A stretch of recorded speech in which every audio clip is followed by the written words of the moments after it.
segunda lectura bíblica, en este caso en el libro de los Hechos, el capítulo 17. Hechos 17.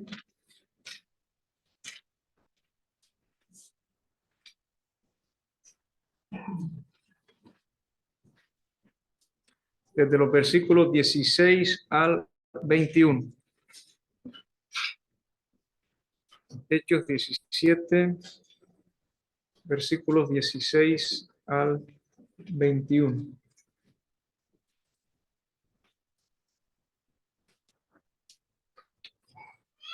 Y dice así la palabra del Señor. Mientras Pablo los esperaba en Atenas, su espíritu se enardecía viendo la ciudad entregada a la idolatría. Así que discutía en la sinagoga con los judíos y piadosos y en la plaza cada día con los que concurrían. Y algunos filósofos de los epicúreos y de los estoicos disputaban con él, y unos decían: ¿qué querrá decir este palabrero? Y otros: parece que es predicador de nuevos dioses, porque les predicaba el evangelio de Jesús y de la resurrección.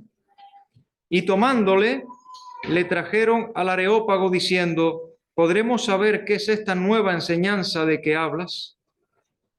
Pues traes a nuestros oídos cosas extrañas. Queremos pues saber qué quiere decir esto.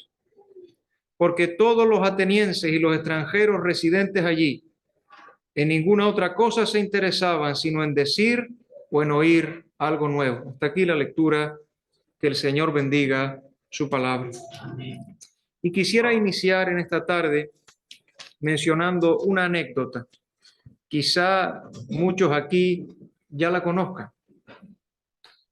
Alguien escribió: los problemas de mis compatriotas que soportaban grandes sufrimientos bajo un gobierno totalitario me angustiaban mucho. Los predicadores eran ejecutados, los cristianos encarcelados y las Biblias quemadas. Dice este creyente: decidí visitar a los cristianos que vivían en zonas apartadas para animarlos y dejarles Biblias. Tuve que viajar en una caravana de coches a uno de esos lugares, ya que viajar solo era demasiado peligroso. La caravana fue detenida en un puesto de control y unos soldados armados me detuvieron. Me confiscaron todo: mi coche, mis pertenencias, mi dinero y todas las Biblias. Luego me metieron en un vehículo militar y me llevaron a la cárcel. La primera pregunta que le hice a Dios fue: Señor, ¿por qué yo? Quiero servirte, pero ¿cómo puedo hacerlo en la cárcel? Entonces recordé un encuentro que había tenido en esa región con unos predicadores. Ellos estaban muy preocupados por todos los presos en el país que no conocían a Dios ni a Jesucristo el Salvador. Decidimos orar y pedir a Dios que llenara a algún cristiano de amor por esos presos y los enviara a ellos con el evangelio de la salvación. En ese momento no me di cuenta de que yo sería la persona que le llevaría el evangelio. Y luego continúa ya dentro de la cárcel. Esos cautivos estaban allí sin ninguna esperanza. No solo padecían hambre física, sino espiritual. Empecé a hablarles de mi fe en Dios y su reacción fue increíble. 2 de los prisioneros eran cristianos desanimados. En cuanto empecé a hablar del amor y del perdón, se pusieron a llorar. Cayeron de rodillas confesando sus pecados y derramando lágrimas de arrepentimiento. Durante los 3 meses siguientes, muchos prisioneros aceptaron al Salvador. La oscura, sucia, maloliente celda de la prisión, dice él, se convirtió en un lugar luminoso. El cambio fue tal que 2 de los guardas también se entregaron al Señor. El lugar donde se proferían maldiciones se transformó en un santuario lleno de cánticos de alabanza y de esperanza.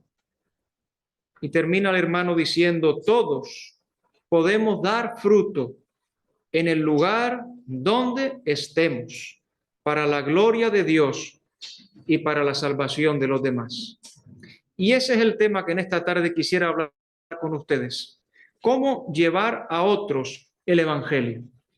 Y cómo hacerlo allí donde el Señor nos ha puesto, en las circunstancias en las cuales estamos, creyendo que Dios es Señor sobre todas las cosas y que no es casualidad que nosotros estemos en este momento en cierto lugar y bajo ciertas circunstancias que estamos viviendo. Es el Señor el que gobierna y nosotros, confiados en Él, hemos de saber que Él quiere usarnos ahora y en medio de lo que estamos viviendo. Por ello, la meditación en esta tarde nos lleva a Hechos capítulo 17. Fue una de las ideas que surgía en mi mente al leer este pasaje. Aquí tenemos cómo Pablo llevó el evangelio a Atenas. Hechos 17, versículo 16.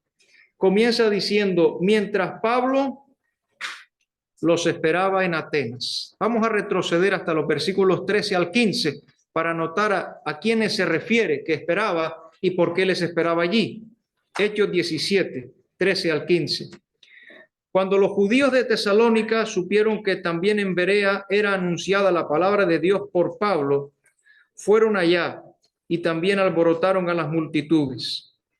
Pero inmediatamente los hermanos enviaron a Pablo que fuese hacia el mar, y Silas y Timoteo, que eran sus compañeros en este viaje y labor misionera, se quedaron allí, y los que se habían encargado de conducir a Pablo le llevaron a Atenas, y habiendo recibido orden para Silas y Timoteo de que viniesen a él lo más pronto que pudiesen, salieron.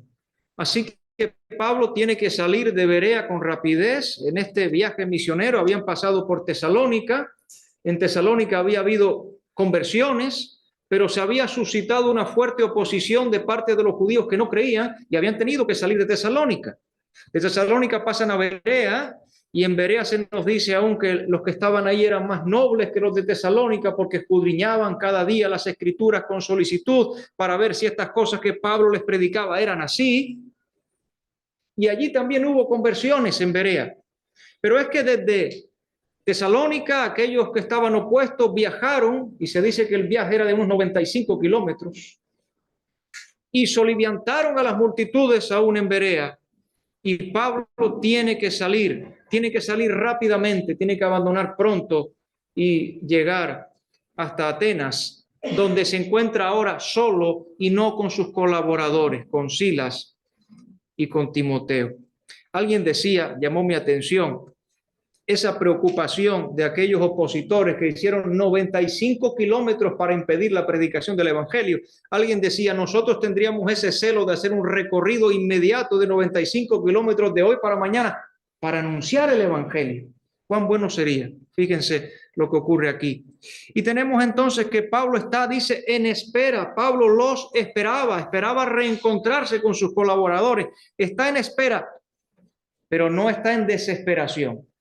Está en espera, pero no está en desesperación. Pablo, no lo sabemos, alguien dice que es probable que no entrara en su idea, en su itinerario original, el hecho de pasar por Atenas. Por supuesto, no lo podemos saber. Pero aun si fuera así, habría llegado hasta Atenas conducido por la providencia divina. Era el Señor quien había conducido allí sus pasos. Y si nosotros, hermanos, tenemos esto claro, que es Dios el que conduce nuestros pasos, que estamos en las manos de Dios, que Él es providente en nuestra vida, podemos estar muchas veces en compases de espera, pero no bajo desesperación. Porque Pablo no está en Atenas por casualidad, sino por causalidad. No es el azar, es la mano del Señor la que le ha dejado en Atenas. Así que Pablo no se encuentra desanimado. Pablo no se encuentra quejumbroso, Pablo no se encuentra abatido, sino Pablo, llegado a Atenas, va a vislumbrar un campo de misión, un campo de labor, va a encontrar un lugar no explorado todavía para un servicio abnegado y perseverante para la gloria del Señor y para la salvación de las almas perdidas, para dar testimonio de Cristo allí. Y esto nos recuerda que los cristianos primitivos, lo vemos en las páginas del Nuevo Testamento, consideraban cada ocasión como una oportunidad para testificar de Cristo. Podemos recordar cuando la iglesia en Jerusalén es esparcida con motivo de la persecución que hubo a raíz de la muerte de Esteban. Y dice que los que fueron esparcidos iban por todos los lugares anunciando a Cristo, llevando el evangelio. Cada situación una oportunidad para testificar de Cristo. Y quisiéramos fijarnos aquí en algunos detalles, pensando en cómo podría ser la descripción de una persona que lleva a otros el evangelio. Y queriendo, hermanos, dar una palabra de ánimo para que nosotros también nos veamos en esa misma descripción. En primer lugar, estamos en el versículo 16, mientras Pablo los esperaba en Atenas, dice ahora, su espíritu se enardecía viendo la ciudad entregada a la idolatría. Bueno, lo primero en esta descripción tienen que ser los ojos, porque se habla ahí de viendo. ¿Y qué podríamos decir?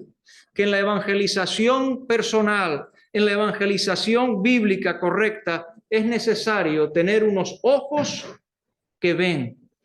Y si me permiten usar el refrán adaptándolo, y un corazón que siente.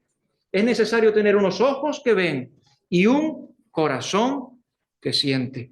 ¿Por qué digo esto? Miren, en primer lugar, porque en Pablo hubo una mirada hacia afuera.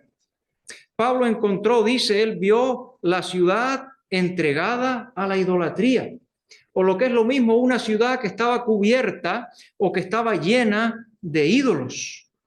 Era esa una ciudad, Atenas, que tenía más imágenes ella sola que todo el resto de Grecia. Algunos en la antigüedad hablan de una cantidad de 30,000 estatuas públicas, solo de estatuas públicas, porque luego parece que en una larga avenida donde estaban todas esas estatuas, no era eso lo único, sino es que cada hogar, cada domicilio privado tenía su propio ídolo y tenía su propio altar y tenía en la puerta su propia estatua. Tanto que algunos decían burlonamente que era más fácil encontrar en Atenas a un dios que a una persona, que a un hombre. Cada portal, digo, incluso tenía su dios protector. Era difícil no mirar por aquella ciudad y ver en algún sitio uno y otro más de aquellos ídolos. La ciudad estaba llena de idolatría. Y yo pensaba, hermanos, cuánto nos gustaría encontrar ciudades y pueblos no con signos y señales de la idolatría, sino llegar a ciudades y pueblos y ver a las gentes entregados, no a la idolatría, sino entregados a Cristo. Como bien dijo el poeta, caigan las aras de mentidos dioses que al hombre vana salvación procuran. Pablo evidentemente contemplaba las cosas a la luz de la revelación de Dios. Sus ojos eran alumbrados a la luz de la revelación de Dios en Cristo y de la eternidad. Al ver todo aquello, Pablo podía vislumbrar el engaño, podía vislumbrar la cadena ruda bajo la cual estaban aquellos hombres y mujeres, la falsedad, la superstición, la vana confianza, el alejamiento del único Dios vivo y verdadero, un estado de confusión presente, pero aún de perdición eterna que aguardaba a aquellos hombres. Así que hemos dicho unos ojos que ven, pero también un corazón que siente, porque dice que hubo una reacción en su interior. Dice que su espíritu se enardecía. Y eso de enardecer tiene que ver con una indignación. Ardía de indignación. Y podríamos pensar por el deshonor a Dios, pero también por el daño para las almas. Los atenienses admitían, por lo que se ve, todos los dioses que les recomendaban. Y a cada uno le erigían un altar. Querían tener propicias a todas las deidades y hasta tenían uno que decía al Dios no conocido, por si alguno se les había quedado atrás. Por esto era tan necesaria la divina revelación, y esta centrada en la persona del Señor Jesucristo y en su obra perfecta consumada en la cruz. Pero en esto vemos que Pablo se enardecía al ver esto. Podemos entender que Pablo tenía verdadera carga por las almas perdidas, que Pablo tenía verdaderamente un corazón que latía por aquellos que se encontraban ante la perdición. Y en otras porciones de la Escritura, en la Epístola a los Romanos, hay dos pasajes, solo los voy a mencionar por amor al tiempo. Podríamos decir que Pablo tenía una carga por la salvación de su pueblo, por la salvación de los judíos. En el capítulo 9 dice, verdad digo en Cristo, no miento, y mi conciencia me da testimonio en el Espíritu Santo que tengo, dice ahora, gran tristeza y continuo dolor en mi corazón. Y él aún dice, deseara yo mismo ser anatema, separado de Cristo, si con eso por amor a mis hermanos, los que son mis parientes según la carne, que son los israelitas, él pudiera ser salvo de ellos a todos. En el capítulo 10, versículo 1 también de Romanos dice, hermanos, ciertamente el anhelo de mi corazón y mi oración a Dios por Israel es la salvación. Esto era por lo suyo, por lo cercano, por lo de su propia sangre. Pero no solo se limitaba a ellos. Pablo tenía anhelo por la salvación de todos los hombres y de cualquier lugar. Miren, a los corintios les dice, pues si anuncio el evangelio, no tengo por qué gloriarme, porque me es impuesta necesidad. Y ay de mí, si no anunciar el evangelio. 1 Corintios 9:16. Pero también en Roma dice, así que en cuanto a mí, pronto estoy a anunciaros el evangelio, también a vosotros que estáis en Roma, 1:14. Y evidentemente lo mismo podemos entender aquí en Atenas. Su espíritu se enardecía. Y aquí podemos citar en este momento el ejemplo del Señor Jesucristo, viendo los dos mismos elementos, el de la mirada y el corazón. La mirada y el corazón. Recorría Jesús todas las ciudades y aldeas, enseñando en las sinagogas de ellos y predicando el evangelio del reino y sanando toda enfermedad y toda dolencia en el pueblo. Y dice el evangelista Mateo que al ver las multitudes, ¿saben qué ocurrió? Dice, tuvo compasión de ellas, porque estaban desamparadas y dispersas como ovejas que no tienen pastor. Mateo 9:35 y 36. Y nuevamente en Lucas 19, 41 y 42, y cuando llegó cerca de la ciudad, tenemos al verla, lloró sobre ella, diciendo, oh, si también tú conocieses, a lo menos en este tu día, lo que es para tu paz. Mas ahora está encubierto de tus ojos. Acompáñeme, por favor, un momento al Salmo 126 y el versículo 6. Salmo 126 y versículo 6. Porque la evangelización correcta no se limita a la necesaria expresión de verdades bíblicas. Conlleva un auténtico y profundo movimiento del corazón. Miren el Salmo 126, versículo 6. Dice, o mejor el 5 y 6. Los que sembraron, dice ahora, con lágrimas, con regocijo segarán. Irán dando, y destacamos, llorando el que lleva la preciosa semilla, mas volverá a venir con regocijo trayendo su gavilla. O ese movimiento del corazón puede pasar por la indignación al ver la férrea cadena que ata al hombre en el error. Al ver el daño hecho por el pecado, puede haber esa indignación, pero también habrá compasión, también habrá misericordia y pueden brotar aún sinceras lágrimas de dolor. Alguien dijo, los ganadores de almas lloran primero por aquellas almas que han de ser ganadas. Así que nuestra oración debería ser, permíteme ver a la multitud como la veía el Salvador. Que mis ojos de lágrimas se llenen. Déjame ver con compasión a las ovejas perdidas y amarlas por amor de Él. Así que lo primero en esta tarde son unos ojos que ven y un corazón que siente. Regresamos a Hechos capítulo 17. En esta descripción que estamos haciendo de cómo llevar el evangelio. En primer lugar, con unos ojos que ven y un corazón que siente. Pero en segundo lugar, vamos a hablar de los pies. Hechos 17. Unos pies que acuden hacia los perdidos. Y en este caso, en Hechos 17, vamos a ver que se mencionan 3 lugares. Pablo inicialmente acude a 2 y hay un tercero al cual él es llevado. Tal vez Pablo nunca esperó llegar al tercero, pero habiendo oído los 2 primeros, Pablo fue llevado al tercero. Miren, en primer lugar, el versículo 17 nos menciona en la sinagoga. Luego tenemos el mismo versículo 17, un poco más adelante, nos dice en la plaza. Y el versículo 19 comienza diciendo, y tomándole, le trajeron al Areópago. En primer lugar, vemos en la sinagoga, versículo 17 al principio, siguiendo su costumbre, Pablo comienza su predicación, y así era la pauta en aquel momento en el cual era preciso primero predicar a los judíos. Cada sábado en la sinagoga él predica. Porque no me avergüenzo del evangelio, dirán Romanos 1, 16 al 17, porque es poder de Dios para salvación a todo aquel que cree, al judío primeramente y también al griego. Porque en el evangelio la justicia de Dios se revela por fe y para fe, como está escrito, mas el justo por la fe vivirá. Así que en esos momentos primero él predicaba a los judíos. Seguimos en el versículo 17, la segunda parte menciona otro lugar que era en la plaza, el ágora, el lugar de reuniones públicas.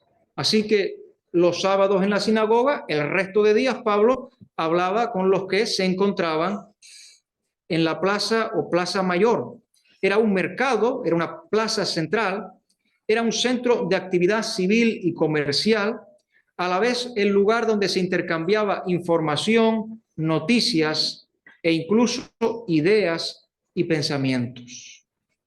Atenas era en aquel momento el centro de la cultura, de la educación y de las bellas artes.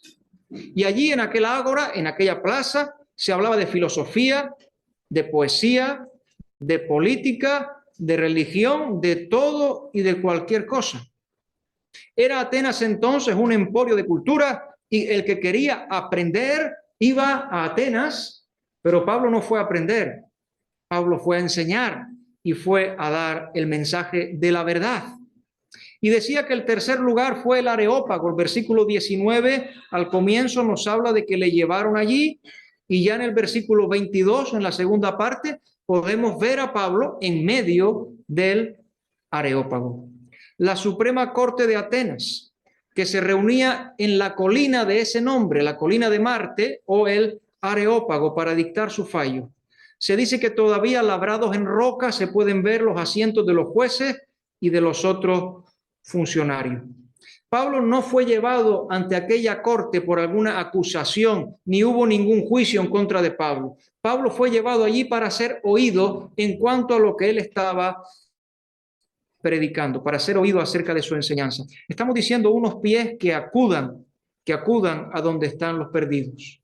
Pablo acudió a la sinagoga, acudió a la plaza, regresó y luego un día fue llevado al Areópago. ¿Qué podemos decir aquí para nosotros, hermanos? Que el Señor nos manda a nosotros y nos dice, id.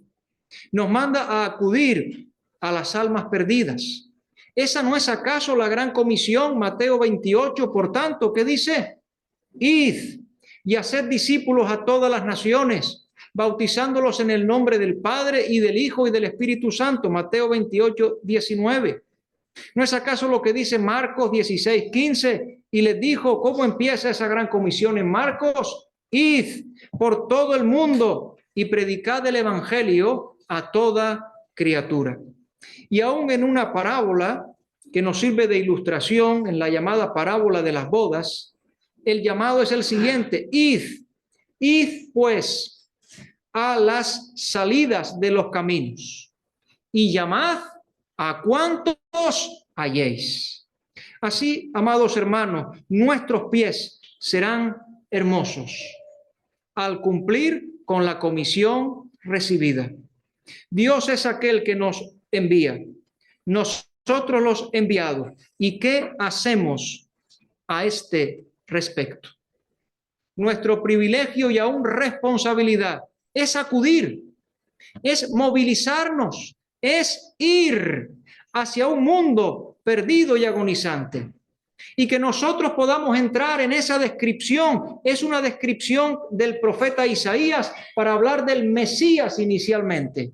Cuán hermosos son sobre los montes los pies de aquel que anuncia la paz, de aquel que trae alegres nuevas. Eso el profeta Isaías lo dice mencionando al Mesías, que iba a predicar el evangelio del reino, pero ya en el Nuevo Testamento nos leyó el hermano David, cómo el Espíritu Santo lo aplica ahora a la iglesia que lleva las buenas nuevas de salvación. Cuán hermosos son los pies de los que anuncian la paz. Ciertamente que el Señor nos conduzca hacia los lugares apropiados. Y si estamos pensando en la evangelización personal, pues no tiene por qué ser una plataforma y no tiene por qué ser un púlpito. Pueden ser distintos lugares como aquí con Pablo. Y quizás si nosotros vamos a uno y a otro, como a Pablo, el Señor nos abrirá alguno más. Si nosotros somos fieles en lo poco, el Señor nos dará algo más. Pero tenemos que ir allí movidos por el Señor. Nuestros pies tienen que ser movilizados. O no iríamos a predicar a un desierto. Pero el Espíritu del Señor llevó a Felipe a que le hablara. ¿Recuerdan? Aquel eunuco etíope que se convirtió y, si la tradición tiene razón, llevó el evangelio luego a su nación. O quizá no se nos ocurriría acercarnos a las orillas de un río para allí predicar el evangelio. Pero es que junto al río, sentándonos, encontramos a Pablo y a otros que le hablan a unas mujeres que se habían reunido. Eso está en Hechos capítulo 16, y allí hubo conversiones. Allí donde el Señor nos conduzca, que nuestros pies sean movilizados y sean hermosos por cumplir la tarea encomendada. Hemos dicho entonces, unos ojos que ven, un corazón que siente. Hemos dicho unos pies movilizados, unos pies que acuden allí donde están los perdidos. Pero en tercer lugar, tenemos que mencionar una boca que se abre para hablar de Cristo. Miren el versículo 17 de Hechos. Hechos 17, versículo 17. Así que discutía en la sinagoga con los judíos y piadosos, y en la plaza cada día con los que concurrían. Discutía en la sinagoga con los judíos y piadosos, y en la plaza cada día con los que concurrían.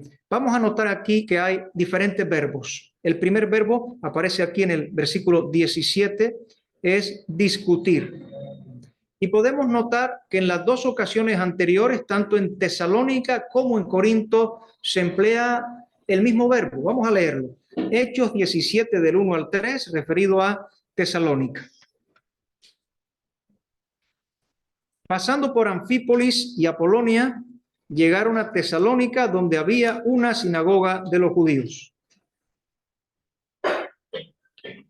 Y Pablo, como acostumbraba, fue a ellos, y por 3 días de reposo, noten ahora el verbo, discutió con ellos. Y lo que Pablo decía, la argumentación de Pablo era esta: declarando y exponiendo por medio de las Escrituras que era necesario que el Cristo padeciese y que resucitase de los muertos, y que Jesús, a quien yo os anuncio, decía él, es el Cristo, es el Mesías, es el Salvador. Y lo mismo también en Corinto, en este caso que es posterior. Hechos capítulo 18 y versículo 4. Dice, y discutía en la sinagoga todos los días de reposo. Podemos dejarlo ahí. Discutía en la sinagoga todos los días de reposo. Evidentemente, discutir significa una conversación o un diálogo en el cual hay un intercambio de ideas. Se entiende que hay ideas divergentes, que hay ideas distintas, pero en lo que respecta al predicador, ha de hablar no basándose en argumentos o razonamientos humanos, sino llevando como base de su argumentación la bendita palabra de Dios. Así dice la palabra, como vemos que se nos menciona en Hechos 17:3. Él, por medio de las Escrituras, basaba su argumentación. Y así debe ocurrir con todo aquel que lleva el Evangelio. La palabra de Dios es la única base sólida de una fe verdadera. Y las personas no tienen que poner su fe en nuestras palabras, sino tienen que poner su fe en la palabra de Dios que vive y permanece para siempre. Dice 2 Corintios 10:5, derribando argumentos y toda altivez que se levanta contra el conocimiento de Dios y llevando cautivo todo pensamiento a la obediencia a Cristo.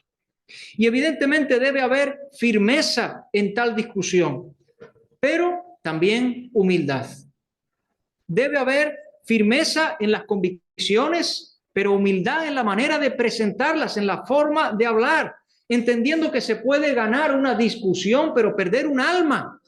Y el propósito es presentar los argumentos de tal manera que el alma venga a Cristo en arrepentimiento y fe. Primera de Pedro 3:15 dice, santificad a Dios el Señor en vuestros corazones y estad siempre preparados para presentar defensa, dice ahora, con mansedumbre y reverencia ante todo el que os demande razón de la esperanza que hay en vosotros. Y el apóstol Pablo escribiría, porque el siervo del Señor no debe ser contencioso, no debe buscar eso como un motivo para polemizar, para tener una discusión violenta, sino amable para con todos, apto para enseñar, que con, dice ahora, mansedumbre, corrija a los que se oponen, por si quizá Dios les conceda que se arrepientan para conocer la verdad y escapen del lazo del diablo en que están cautivos a voluntad de él. 2 Timoteo 2:24-26. La segunda palabra aparece en el versículo 18. La primera es discutir, la segunda está en el versículo 18. Lo leemos.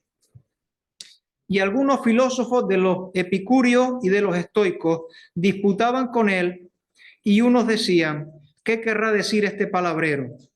Y otros, parece que es predicador de nuevos dioses, porque les predicaba el evangelio de Jesús y de la resurrección. Les predicaba o les evangelizaba.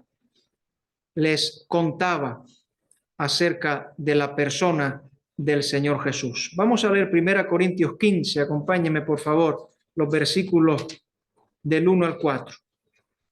Les predicaba o evangelizaba, es decir, les contaba el evangelio, les presentaba el evangelio. 1 Corintios 15 del 1 al 4. Además os declaro hermanos el evangelio, os predico el evangelio que os he predicado, en el cual también recibisteis, en el cual también perseveráis, por el cual asimismo si retenéis la palabra que os he predicado sois salvos, si no creísteis en vano. Porque primeramente os he enseñado lo que asimismo recibí, que Cristo murió por nuestros pecados conforme a las Escrituras, y que fue sepultado y que resucitó al tercer día conforme a las Escrituras. No solamente hay que discutir en ese sentido de ir derribando los obstáculos y los prejuicios que hay contra la palabra de Dios y contra el evangelio, sino hay que explicar el mismo evangelio. Hay que hablar de la persona del Señor Jesucristo. Hay que hablar de su muerte sustitutoria. Hay que hablar de su sangre preciosa que limpia de todo pecado. Hay que dejar sentado de que no hay otro nombre bajo el cielo dado a los hombres en el cual podamos ser salvos.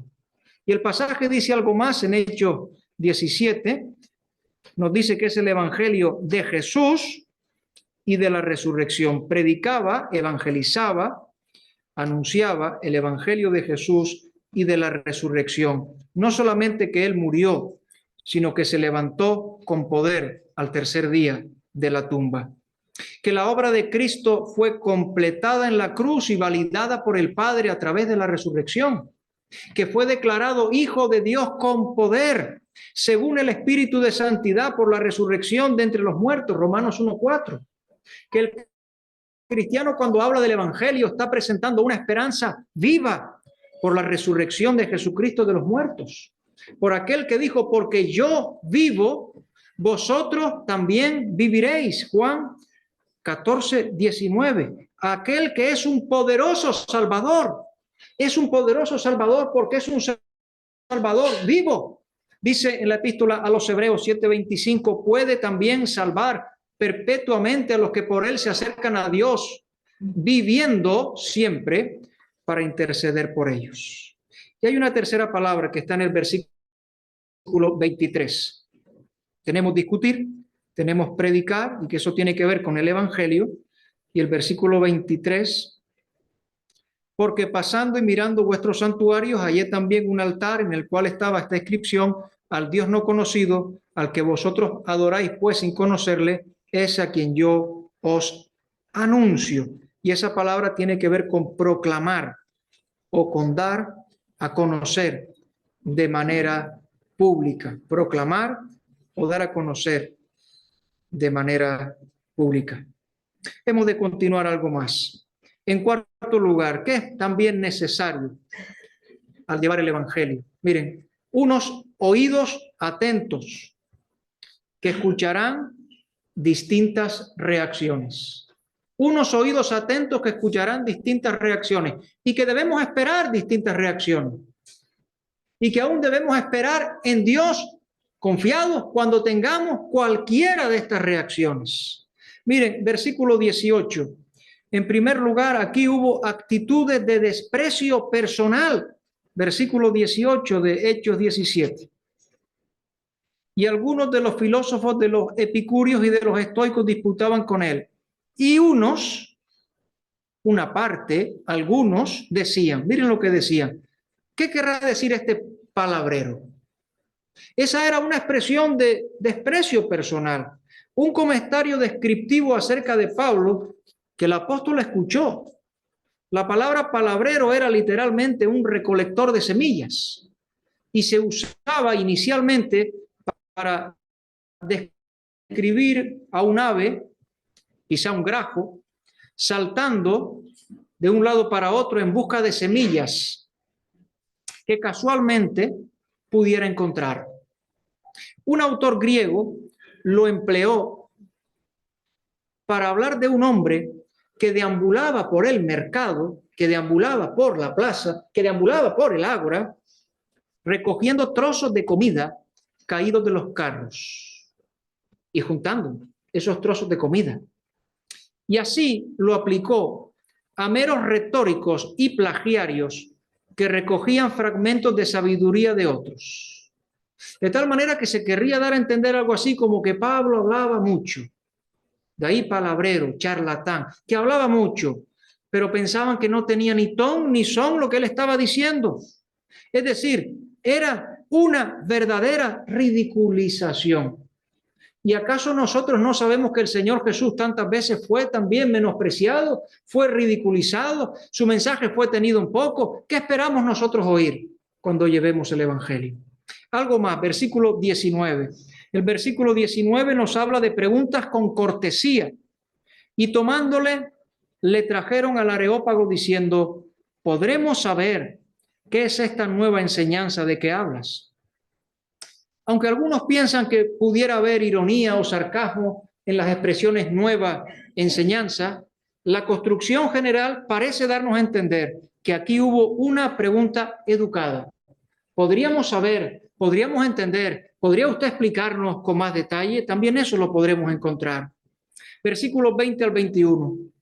Pues traes a nuestros oídos cosas extrañas. Queremos pues saber qué quiere decir esto, porque todos los atenienses y los extranjeros residentes allí en ninguna otra cosa se interesaban sino en decir o en oír algo nuevo.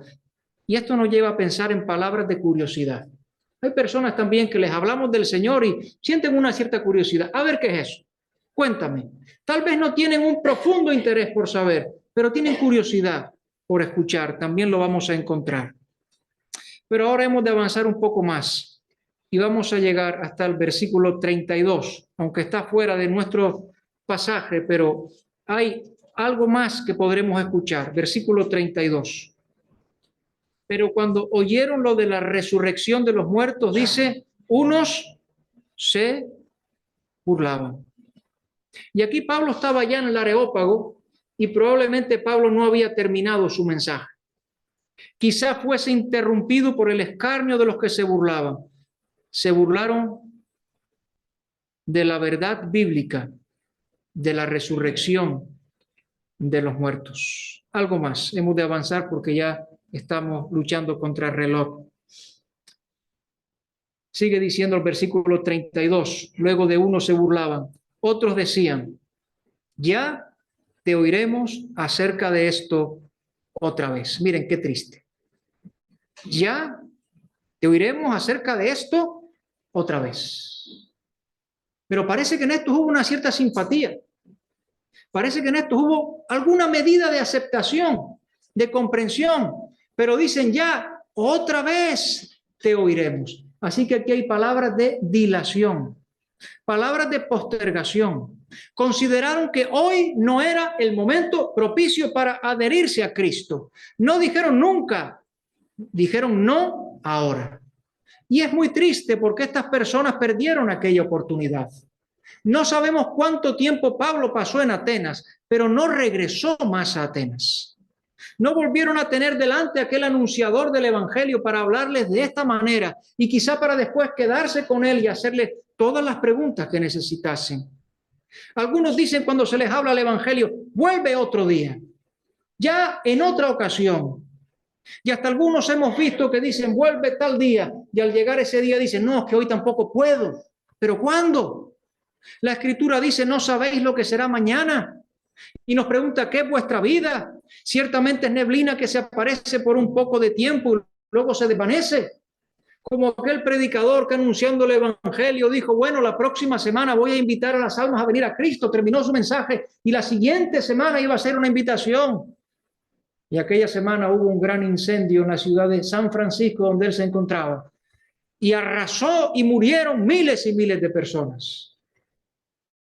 Y aquel predicador dijo, no dejaré para mañana, no dejaré más para mañana la invitación. Pero querido amigo, si tú escuchas acerca de Cristo, no postergues para mañana porque no sabes si habrá un mañana.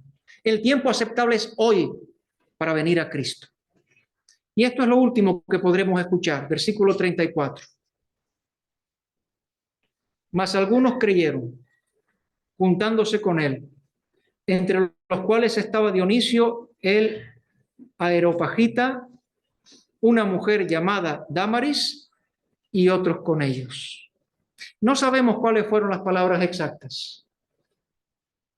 No sabemos cuáles fueron las palabras exactas.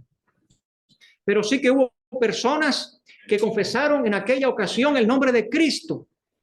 Que sí hubo personas que se arrepintieron de sus pecados y pusieron su fe en el autor de la eterna salvación, que murió por nuestros pecados y fue resucitado.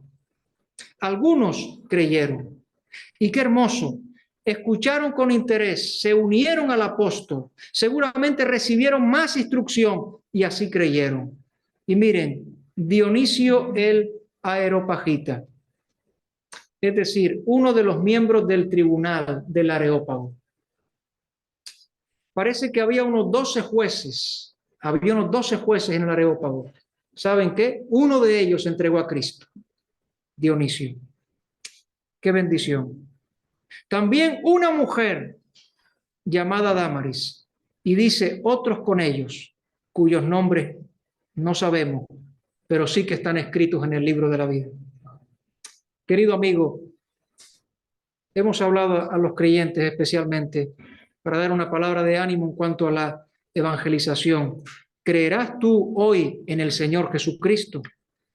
Que si confesares con tu boca que Jesús es el Señor y creyeres en tu corazón que Dios le levantó de los muertos, serás salvo.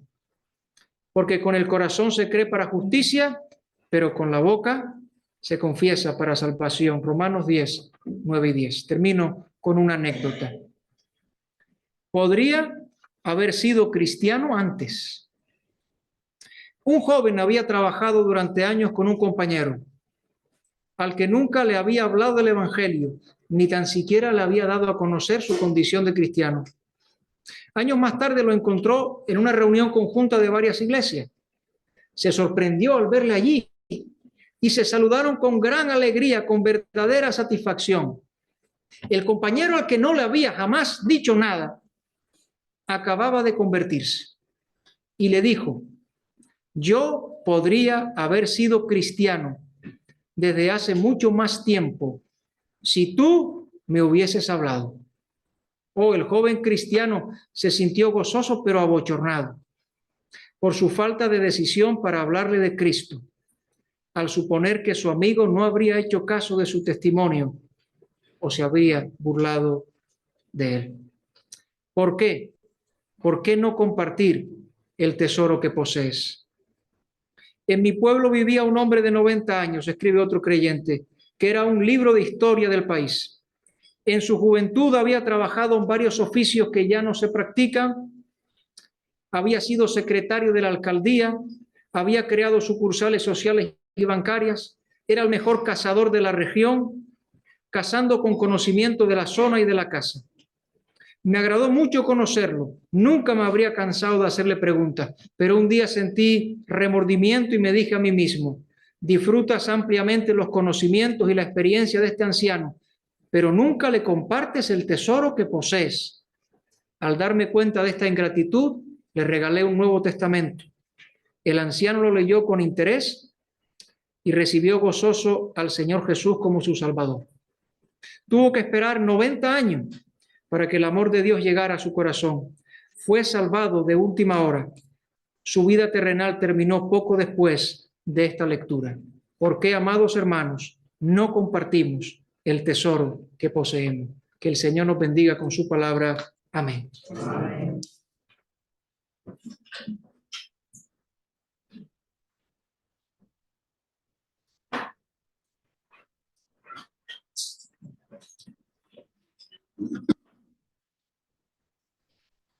Bueno, pues damos gracias al Señor por su palabra y creo